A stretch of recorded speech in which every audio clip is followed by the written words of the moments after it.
คุณมาร์กครับตัวนี้คุณมาร์กเลยยาวประมาณสัก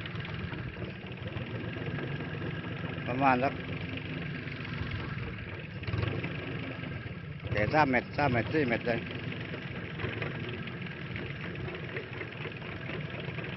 ฉลามวาฬตัวนี้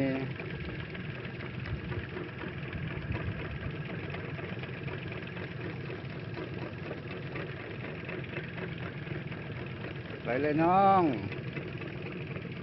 ช่วยมากเลย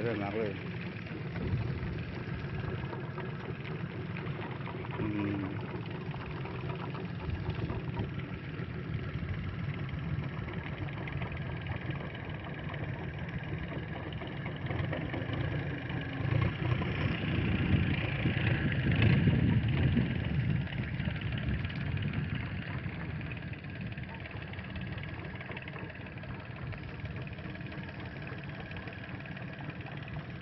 โอ้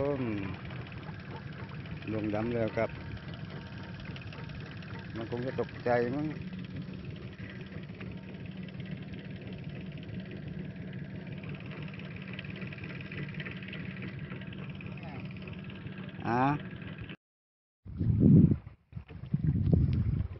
ดูกันมาเนี่ย